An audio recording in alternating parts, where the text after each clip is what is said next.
Tu as un site internet et tu souhaites l'optimiser mais tu ne sais pas comment t'y prendre? Dans cette vidéo, je vais t'expliquer comment le faire en te montrant dans un premier temps comment réaliser l'audit d'un site internet et dans un second temps en t'expliquant quelles sont les solutions à prendre en te basant sur cette analyse détaillée. Je m'appelle Seb, je dirige mon agence web et ça fait maintenant 4 ans que je travaille dans le domaine de la création de sites internet. Sur cette chaîne, je partage mon expérience pour t'aider à mieux comprendre ce domaine, donc si cette thématique t'intéresse, pense à t'abonner. Maintenant, sans plus attendre, on peut directement passer sur mon écran. Alors la première chose à faire, ça va être, comme je te l'ai dit juste avant, de réaliser l'audit du site internet, enfin d'un site internet en tout cas. Donc pour ça, moi je vais utiliser différents outils, à savoir SimilarWeb, donc c'est celui-ci, moi je l'utilise sous forme de l'extension gratuite ici, hop. Donc c'est gratuit pour 25 recherches, il me semble, par semaine. Ensuite, le deuxième outil, ça va être SEMrush, la version gratuite, qui est pour moi suffisante. Et le dernier outil, ça va être le PageSpeed Insight de Google, qui va permettre de voir les performances d'un site dans sa globalité. Et pour cette vidéo, donc on va aller sur le site de l'un des prospects que j'essaie de démarcher, à savoir Yanka. Donc c'est un traiteur à Lille. Et dans le cadre de cet audit, donc on va pouvoir s'attarder sur son site pour en faire ressortir les points forts, les points faibles et voir les solutions à apporter. Donc déjà, lorsqu'on arrive sur le site internet, la première chose qui tape à l'œil, c'est au niveau du visuel. Donc ça, c'est le visuel du site. Hop, on va aller jusqu'en bas pour vous le montrer. Voilà, donc les partenaires ici. Donc au premier abord, on n'est pas forcément séduit par le visuel du site, pour le coup. Il n'y a pas forcément d'émotion, on ne voit pas forcément de belles photos, de titres accrocheurs à forte valeur ajoutée. Il n'y a pas de call to action, donc on n'en voit aucun pour le coup ici. Et l'information est un peu confuse, à mon sens. Ensuite, lorsque l'on regarde le reste du site, on voit clairement qu'il y a un potentiel qui n'est pas exploité, d'autant plus que cette entreprise est leader sur leur marché. Donc autant vous dire que c'est pas forcément la bonne image qu'ils renvoient en tout cas. En allant sur les autres pages, on peut voir par contre qu'ils ont des plutôt belles photos, pour le coup, qui ne sont pas du tout présentes sur la page d'accueil, ce qui est dommage. Par exemple, sur l'espace galerie, ils ont des superbes images, alors qui ont été réalisées par des photographes, hein, évidemment, mais ils peuvent très bien demander aux photographes d'utiliser ces images sur leur site, en tout cas de façon plus principale. Et ensuite, il y a une chose, moi, qui m'avait assez tapé à l'œil, c'est que leurs partenaires, ils n'arrivent seulement qu'en bas de page, ou pour moi, justement, ils devraient arriver plutôt en haut de page pour faire une sorte de preuve sociale, de confiance aux yeux de leurs potentiels clients. Donc pour conclure, hein, le site, donc en gros, il a un design quand même très daté, comme on peut le voir ici. Il y a un potentiel qui n'est pas exploité de façon optimale. Ils ont des très belles photos qu'ils pourraient mettre en avant autre part que juste ici, pour ajouter plus d'émotion. Moi, je trouve que celle-ci, vraiment, elle est superbe, mais c'est dommage qu'elle n'intervienne que ici. Mais voilà, d'un point de vue design, c'est surtout ces points-là que j'ai fait ressortir. Ensuite, le deuxième outil qu'on va utiliser, ça va être, comme je te l'ai dit, SimilarWeb. Donc moi, j'ai l'extension, donc je vais aller juste ici. Et en allant sur l'extension, donc on peut voir que différentes stats ressortent, à savoir le taux de rebond, le nombre de pages par visite, le nombre de visites mensuelles, la durée moyenne de la visite, etc. Pour tout le reste, alors on peut regarder, mais moi je me focalise surtout sur ces quelques métriques qu'il y a ici. On voit directement qu'il y a un taux de rebond de 79%, ce qui est tout simplement énorme, mais on voit également qu'il y a 1700 visites par mois, ce qui est également très bien pour le coup. Alors le taux de rebond, moi je l'explique notamment par le visuel qui n'est pas attractif, la délivrabilité de l'information qui est confuse comme on a pu le dire juste en haut, et surtout qu'il n'y ait aucun call to action pour guider les utilisateurs vers autre chose en fait, tout simplement pour leur donner un chemin à suivre, là où justement en fait ils arrivent sur la page, ils sont un peu perdus, etc. Et forcément c'est dans les 3 secondes où ils arrivent sur le site, ils savent pas quoi faire, ils vont repartir directement pour aller voir éventuellement le concurrent. Donc tout ça pour dire que sur ces 1700 visiteurs, eh bien il y en a à peu près 1300 qui repartent finalement sans les contacter, sans engager plus loin que la page d'accueil. Ensuite, on peut aller voir directement sur SEMrush. Donc SEMrush, moi je vais ici, vu ensemble du domaine, hop. Voilà, et sur SEMrush, donc on voit déjà qu'il y a 1500 de trafic organique, donc ça vient à peu près corréler, enfin ça vient à peu près confirmer ce qu'on a vu juste avant avec SimilarWeb, à savoir que chaque outil, hein, forcément, il a son degré, entre guillemets, de précision, donc j'aime bien prendre différents outils pour avoir plutôt une tranche qu'un chiffre exact. Voilà. Donc au niveau du trafic, 1500, on voit qu'ils font un bon travail de backlinks quand même, donc c'est pour cette raison aussi qu'ils sont bien référencés. On voit que leur trafic, il est à peu près constant. Donc justement c'est cohérent finalement avec les backlinks et surtout avec les mots-clés qu'on va voir juste ici. Ils font un bon travail de fond en termes de référencement, donc c'est parce qu'ils sont leaders hein, de leur marché tout simplement. Ils doivent sûrement avoir des backlinks de qualité au niveau au niveau de leurs partenaires, etc. Et les mots-clés, on voit qu'ils sont bien référencés, hein, c'est-à-dire que Traiteur Lille, on voit clairement que sur leur secteur, ils sont leaders. Voilà. Mais là où c'est problématique, hein, on y reviendra juste après, mais ça reste le design. Donc du point de vue référencement, il n'y a rien à dire. Ensuite, le dernier outil, ça va être le PageSpeed Insight, donc de Google. Hop, je vais rentrer l'URL ici. Et lorsque l'analyse est faite par Google, donc là on peut voir différentes statistiques qui ressortent également. Donc on peut voir que sur mobile, alors la performance n'est pas optimale, par contre pour ce qui est du SEO, les bonnes pratiques et l'accessibilité. L'accessibilité c'est surtout pour que les personnes handicapées puissent mieux percevoir l'information sur le site. Eh bien on peut voir que c'est globalement bon. La version mobile est moins bonne que sur bureau, mais c'est souvent le cas.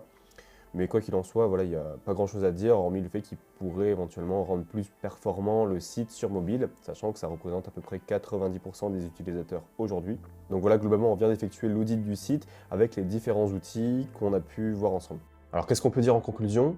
Eh bien on peut dire qu'ils font le plus dur, à savoir générer du trafic, dans ce cas présent 1700 visiteurs par mois, mais 80% d'entre eux partent sans réaliser d'action ou sans les contacter, et ça pour le coup c'est un gros manque à gagner. Et maintenant pour mieux chiffrer ce manque à gagner pour qu'il soit plus visuel, on peut partir sur les chiffres que je vais énumérer juste après. Donc comme je disais, il y a 1700 visiteurs par mois, et sur ces 1700 visiteurs, seulement 400 d'entre eux finalement effectuent une action sur le site internet. Sur un site comme celui-ci, non optimisé d'un point de vue UI, UX et sans call to action, on peut partir sur une estimation de taux de conversion à 1-2% éventuellement, bon après ça reste vraiment une estimation, mais on peut partir là-dessus. Ça veut dire qu'aujourd'hui, sur ces 1700 visiteurs, dont 400 qui restent réellement sur le site, il n'y aurait que 4 à 8 interactions ou demandes de contact tous les mois. Et j'ai oublié de te le dire, mais à côté de ça, ils ont un site e-commerce, mais pour aller au plus simple pour cette vidéo, j'ai décidé volontairement de ne pas m'attarder sur ce site e-commerce, d'autant plus qu'il me faudrait réellement leurs chiffres de vente, etc. pour pouvoir réellement sortir des chiffres cohérents. Donc maintenant, si on part sur ces mêmes chiffres, mais avec un site optimisé, eh bien tu vas voir que c'est totalement différent.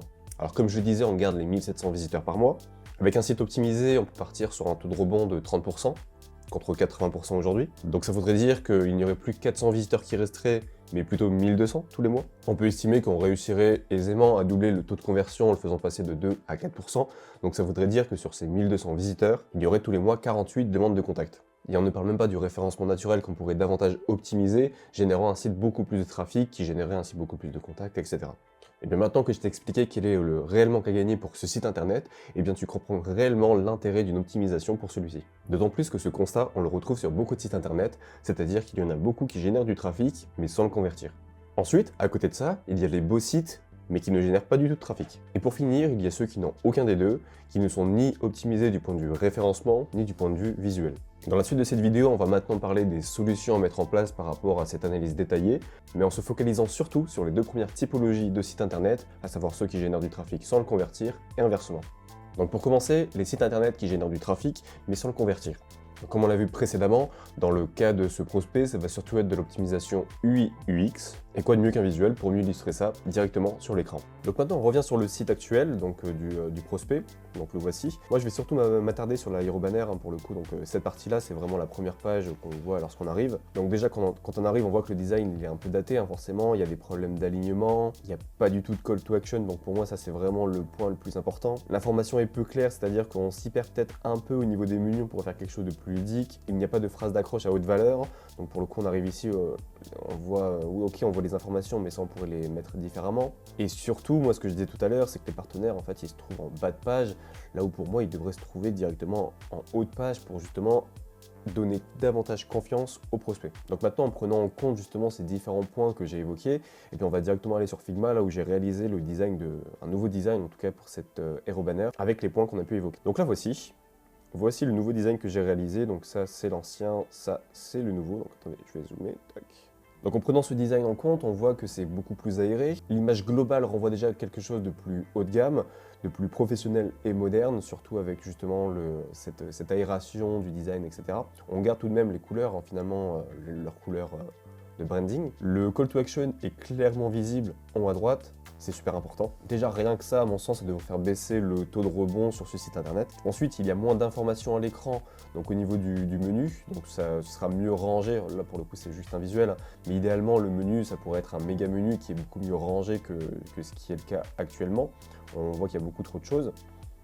Donc ça va permettre de mieux guider les utilisateurs, en tout cas sur le site. La première phase qu'on voit lorsqu'on arrive sur le site, c'est quelque chose qui permet de directement mettre dans le bain, donc l'élégance et le goût au service de vos plus beaux moments. Donc ça, normalement, c'est censé toucher émotionnellement déjà les prospects, car c'est exactement ce qu'ils vont rechercher. Et enfin, on voit ici qu'il y a la liste des partenaires qui se profile, invitant justement l'utilisateur à scroller pour en voir davantage, parce que justement là, on ne fait que les apercevoir, que les imaginer. Et l'idée, c'est vraiment de donner envie à l'utilisateur d'aller voir le reste du site. Et enfin, d'autres call to action, donc là, découvrez nos menus. Là, je pourrais très bien aussi mettre découvrez notre politique RSE plus pour les clients professionnels. Mais quoi qu'il en soit, voilà le visuel que j'ai pu réaliser en prenant en compte les points qu'on a évoqués. Donc n'hésite pas à me dire en commentaire ce que tu en penses. Donc à mon sens, rien qu'avec une optimisation du design, ce site pourrait drastiquement baisser son taux de remont et augmenter ainsi son nombre de visiteurs qui restent et son nombre de demandes de contact. Maintenant, passons à la deuxième typologie de site internet. Les beaux sites optimisés d'un point de vue visuel et qui ne génèrent pas de trafic. Si tu es dans cette catégorie, c'est certainement que tu as fait refaire ton site internet il y a 6 à 12 mois, mais que tu n'as pas plus de clients ou de trafic aujourd'hui. Alors c'est problématique, mais je te rassure, il y a sûrement une solution, et cette solution, elle se trouve notamment dans le SEO. Alors le SEO, ça va passer par plusieurs points. Je vais te faire une liste rapide, mais on va pas tous les traiter. On peut y trouver la technique, la structure, la sémantique, tout ce qui est cocon sémantique, etc.